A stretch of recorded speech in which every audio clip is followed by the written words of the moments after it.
Actors, we've all got issues, so let's talk about them. You're listening to Actors with Issues, a self-help podcast for actors, by actors. Hello, ladies, gents, and non-binary friends, and welcome back to another episode of Actors with Issues, the self-help podcast for actors, by actors. Featuring special guests from TV, film, and Broadway, we take a deep dive into the world of entertainment and discuss what it means to be an actor today. As always, I am your host, Juan Ayala, and today's guest is the ultimate multi-hyphenate. She's an actress, television personality, producer, and host of the Emmy-winning Netflix series Instant Dream Home, QVC's The Finishing Touch, and HSN Plus series Glamorous Getaways, and you can see her in the upcoming, highly anticipated James Gunn-directed Superman as Fleurette. Paige Mobley, welcome to the show. Thank you so much for being here. Hello. And actually, the show is called Instant Dream Home. I want to make sure that we What have did I that say? right. You said Instant Home Makeover. Ah, damn it. All right. I'll redo that after. Anyway, I'm so sorry. Later on. It's okay. Don't worry. So born and raised in the Midwest, and I'm curious what life was like for you in those early years. Did you have a particular moment where you knew that you were meant to perform, or was it sort of like a slow and gradual build up until it was obvious, like, well, yeah, of Sure. course I'm gonna go perform. Yeah, no, I grew up in Birmingham, Michigan, and my mom started my sister and I really early in competitive dance. And I think it was when I saw my first Broadway show, I think it was The Lion King in Canada, I think, when I realized like, oh, I want to be on stage, but I don't necessarily like the dancing part. I mean, the dancing, has helped me in later years, but I really, once I saw live theater for the first time, I was like, okay, I want to do that. And I started really heavily doing like local community theater in the Southeast Michigan area throughout my entire childhood. I went to college in New York City for musical theater, and so musical theater and just like live theater in general is really where I fell in love with the performing arts. And I was really grateful and very lucky to have so many different outlets to do that in, the outskirts of Detroit. I mean, we had a really kind of booming area for doing live theater, and that's really where I sort of was bit by the bug. So, Is anything on the dream role bucket list when it comes to theater? oh gosh, you know, so many. I mean, I would love to go back to musical theater. I always thought for the longest time that I'd be a Broadway girl. But I think that it's one of those things where like I was exposed to so much when I was in school in New York that, I haven't even gone down that road in so long. I think I'll return back. I'm so inspired obviously by Nicole. Nicole just won the Tony, Yeah. Nicole Scherzinger. And so I'm so inspired by her sort of having this huge career and then she came back to theater. So maybe someday, but I Mm. can't even off the top of my head. There's so many good ones that I'd want to play. Yeah. And you got your big break when you were a contestant on America's Next Top Model, and that led to other opportunities like being a spokesperson for different brands. Was that a path that you sort of saw as the long term? Like I know, as we said, we've named multiple shows that you've hosted as well. Was there a point that you're like, maybe I'll just do this for a while, or was it always sort of like, no, I want to do this for now, but still go back to acting someday? Yeah, I when I was in school in college, I was doing a lot of modeling on the side, right? Like when you're a performer, you got all the side hustles all the time. It's just sort of a part of our language, right? And so I was modeling because I'm 6 feet tall, and I was like, well, might as well make some extra money during school. And when America's Next Top Model came along, it was sort of like, oh wow, this is an amazing opportunity for me to be on set, for me to experience being on a television show, which is what I ultimately wanted to do. But I was just doing the modeling thing, so it kind of ended up working out in tandem. When I was doing the show, though, and I got exposed to not only being on set, but then also the the hosting aspect, watching the judges and watching the way that they were doing TV, but they were doing it in more of like you said, with the brands and hosting.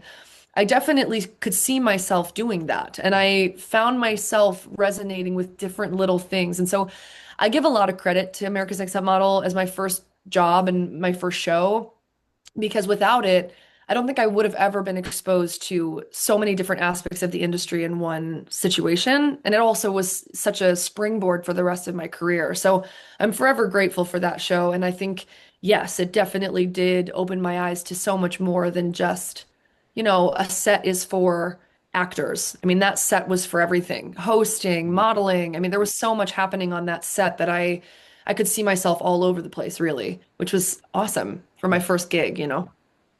And looking back, is there anything that you know now about acting or the industry or just this career pursuit that you wish someone had dropped as like a little nugget of truth to young Paige? Oh gosh. You know, I think the biggest thing, so I'm a teacher. I teach kindergarten through seniors in high school, musical theater, extracurricular. Mm, And one of the big things that I tell them, it's not necessarily that I wish someone would have told me, but I'm actually really glad that I did when I was young. mm, I tell all of my students if they want to get into the industry to do background work. I started doing background work when I was in school. It was my very, very first opportunity. You know, being from Michigan in the Midwest, I had never been on a movie set. I had never seen how TV and film was made. I had no clue. And my first exposure, I mean, even before Top Model, was doing background work in New York City, mm. Steiner Studios, you know, going and getting paid $100 a day. And sometimes I wouldn't even work. I mean, I just get paid to eat food, but I tell all my students the best knowledge that you can get for being on set is just being there and looking around. Optics, seeing how everything moves, how the crew works together, how the director works with the big actors. That that education in and of itself was so valuable to me. I tell all my students now, I'm like, if you want to get into TV and film, do some background work before you get the agent, before you start auditioning, because you have no idea what you don't know. And when you're exposed, it opened up a whole world. I learned so much from doing background work. I'm like 10 out of 10 recommend. And I hope that it'll still exist because I know that obviously with the AI and everything, we don't know what the future looks like, but my goodness, I mean, such an education doing background work. 100%. Yeah, I recommend that pretty much all the time to young actors because my first ever experience on a set, it happened to be as a background actor. I saw a post on Facebook. I just finished college. The theater company that I worked for had shut down, so I was looking for work, and there was a Facebook post saying we're filming a Hallmark Channel Christmas movie in downtown Yes. Bridgeport in Connecticut, and I did that, and I got bumped up to featured extra, and I got to work with Melissa Joan Hart. I was her stylist in the show or in the movie, and it was like, oh, I learned all the lingo. I got to see how things were done and all of that. And then by the time I booked like my first co-star, was at Steiner Studios. So just funny you mentioned that.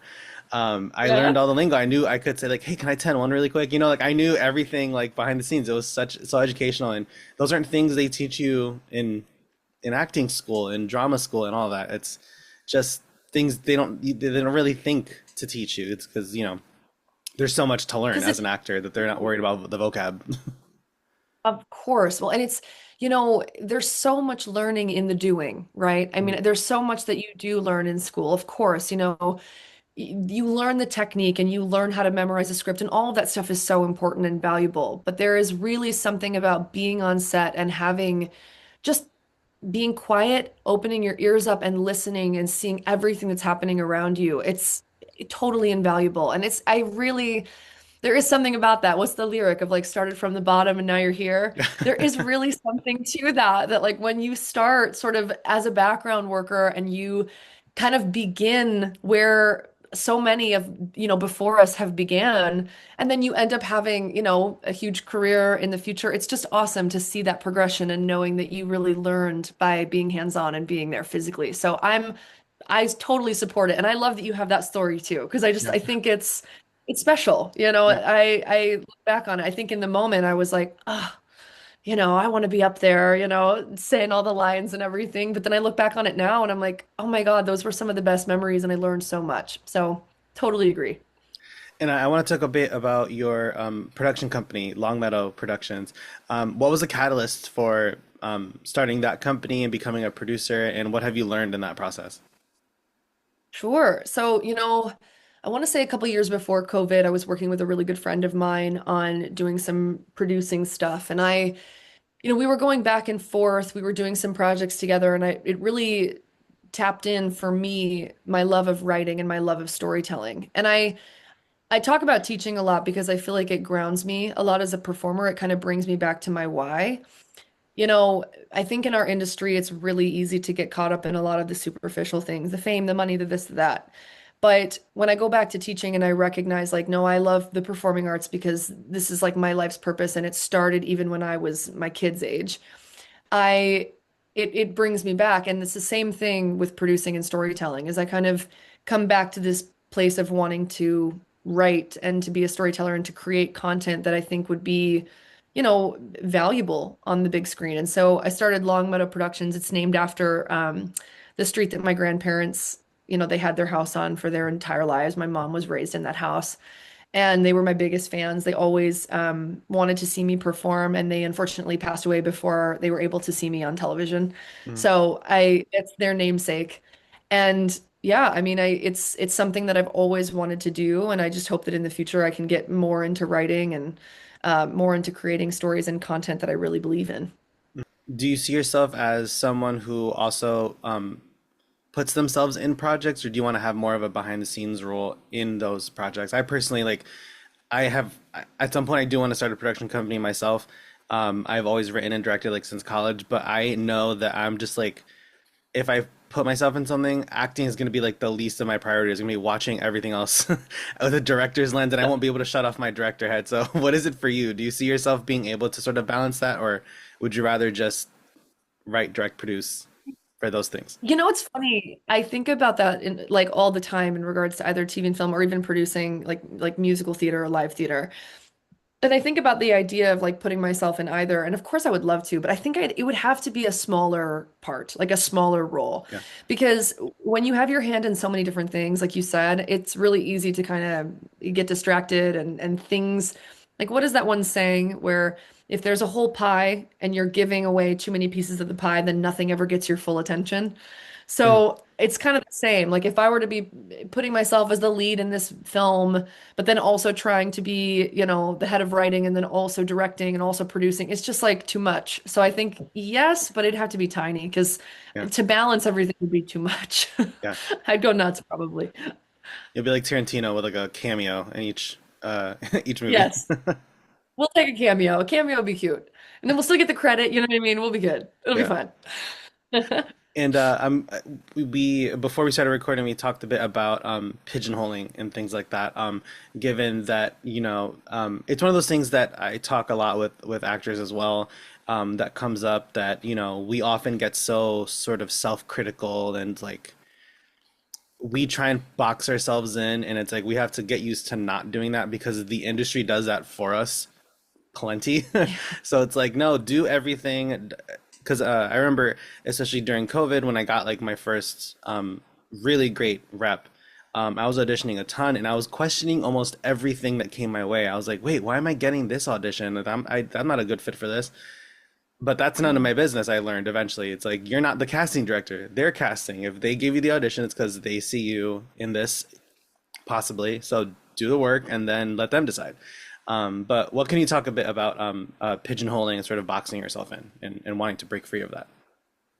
Sure. I think that, early on in my career, I was really, really fixated on that. I was really concerned. Every time that an opportunity would come forward, I would feel like, okay, well, if I do this, does this mean that no one is ever going to see me as an actor?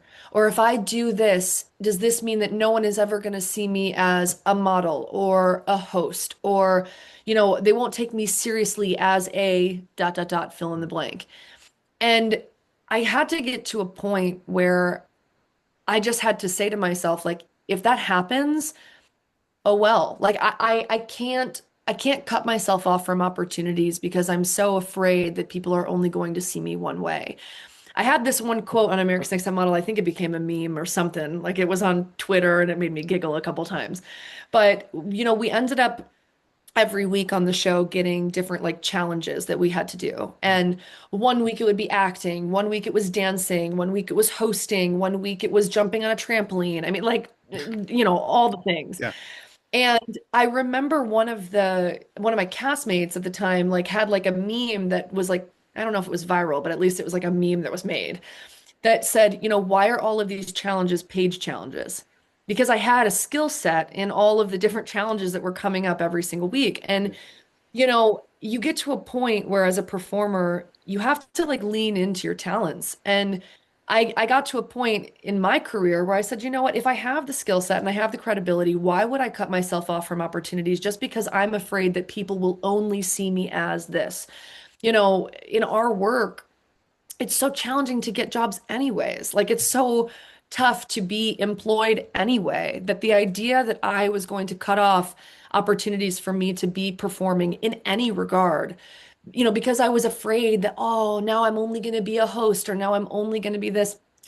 You got to do away with that. And in today's day and age, social media has really been super helpful in allowing people to be more than one thing. And it's a struggle still sometimes. Like people will, see that I'm in Superman and be like, "Weren't you just on QVC?" Like there's still a little bit of that there, but in our industry, I've learned we we do so much to stay afloat and we do so much to do what we love as performers that it's like I have to just let go of this idea that like, a girl who's on QVC hosting and selling lipstick one day can't also be an incredible actor tomorrow. If you have this skill set and you have the opportunities that are coming forward, just go for them, because I don't know, the idea that we can only be one thing, I think is so, in the words of Hilary Duff, so yesterday. But maybe they aged me, I don't know. But yeah, it's just my take on it. I mean, and it's the way I have to view it Yeah. because if not, it'll drown me. You know what I mean? Like the imposter syndrome of actors is it's palpable and it's real. And it's like we have to stick up for ourselves. We have to be our biggest fans because if we're not, like you said, the industry's brutal. It can eat us alive a little bit if we don't have that tough skin. So, Yeah. it's just the confidence that I have to have. But if I can be a pioneer in helping other people, younger people, feel fearless and taking different opportunities just, for the sake of wanting to be a performer, then I say go for it. Yeah. I'm not sure if you've seen the show Hacks on HBO Max, but Wait, everyone has told me about this and I haven't seen it yet, but everyone has said it is unbelievable. So you're the third person. I got to write it down now. it's on season 4. It's terrific. I mean, Jean Smart has won 3 Emmys back to back for her role in it. She's an icon, of the industry. But I personally love shows that are either about like I love scripted shows that are either about like business, politics, or the industry, and it is such a funny insight into the comedy world and stand up. Yeah. But the main character that Jean Smart plays, Deborah Vance, she has like her QVC show and her brand, and then she also has her like residency at this Vegas comedy club, and she's touring and all of that. And I just love that they're sort of shedding a light of like, yes, actors have to do more than one thing. They can't, or not actors in her case, she's a comedian, but performers in general have to have more than one thing. All the A-list actors have their own production companies. They're producers on movies people didn't even know they were involved with, and all of that. So yeah, I think that that's so important. And actors are told constantly like you have to be a multi-hyphenate. You have to write or produce your own work, especially when you're starting out. It's like write a short and hire your friends to shoot it and submit it into local festivals and just make something and get it out there. Or even now with social media, like you said, you just make funny reels and post those on TikTok and there's so many different sort of avenues now. And of course it's easily overwhelming and exhausting. But there's so many platforms now that actors can kind of just like make stuff and at least stay creative in that way. Um, you did mention Totally. Superman, Totally. which I do want to talk about. Lifelong Superman fan here, especially growing up watching Smallville on the WB, I think it was, and then it became the CW. Um, uh, Yeah. Oh my Way gosh. back in the day. Yes. The progression. Yeah. But without getting into spoilers and whatnot, I'm so excited for this movie. I love James Gunn. It is such an incredible cast. And yeah, what was this whole experience like for you? What was and I understand that your role really grew as production went on.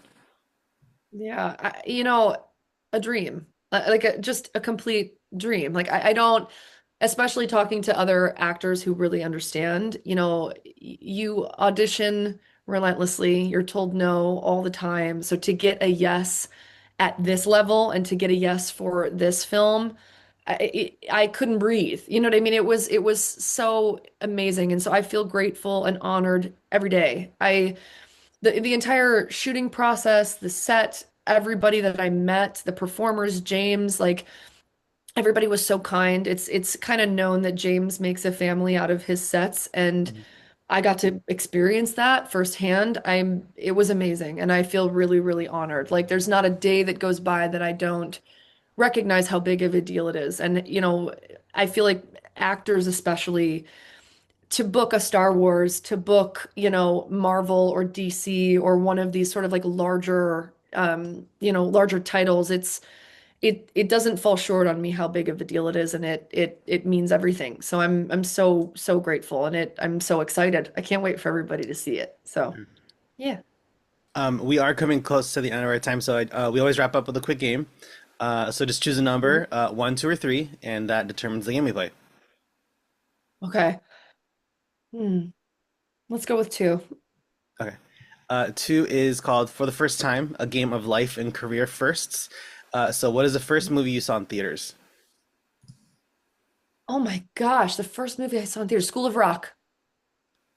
That's a good one. What was your first ever acting role? First ever acting role I played, well, like community theater or professional? Like ever. First time on Ever. stage, yeah. First time on stage, I was the genie in Aladdin at the community house in Birmingham, Michigan. Oh, work. What Yeah. was the first non-acting job you ever had? First non-acting job, babysitting and camp counselor at a Mhm. theater camp, a day theater camp for kids. Yeah. Where was your first flight to?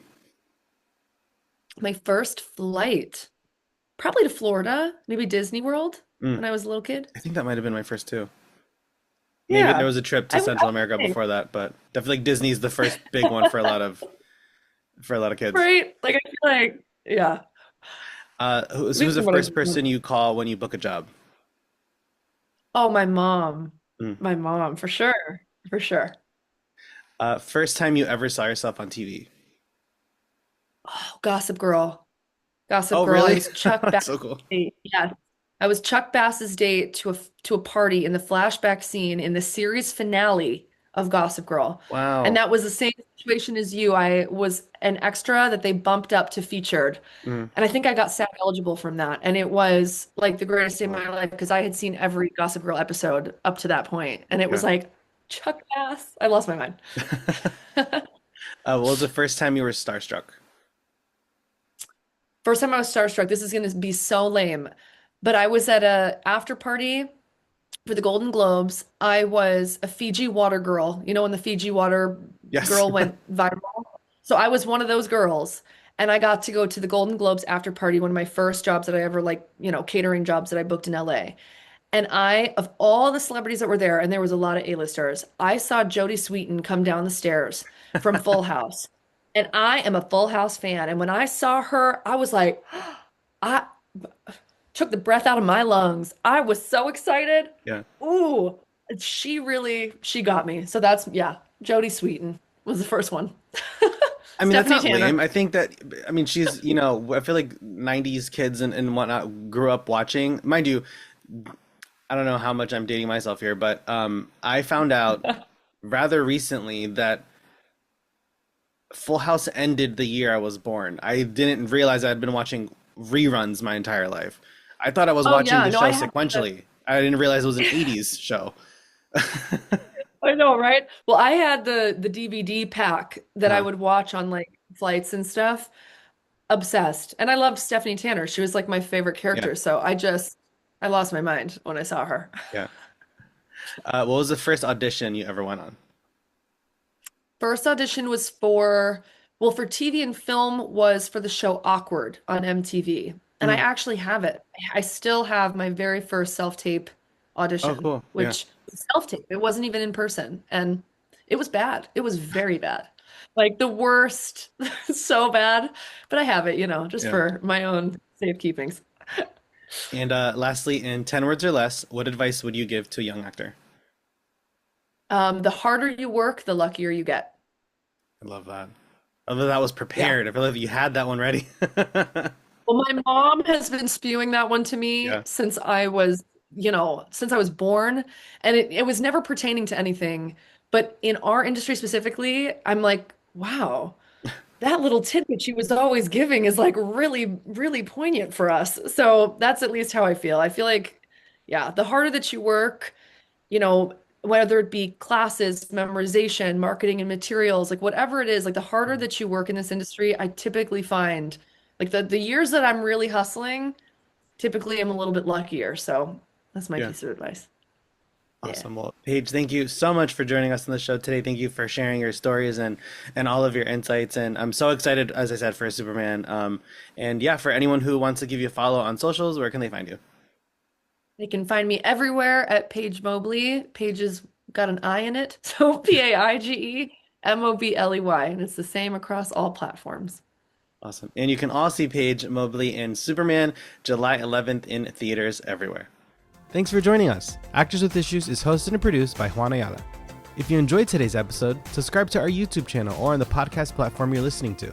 Visit actorswithissues.com for exclusive news and reviews, and give us a follow on Instagram and TikTok at Actors with Issues.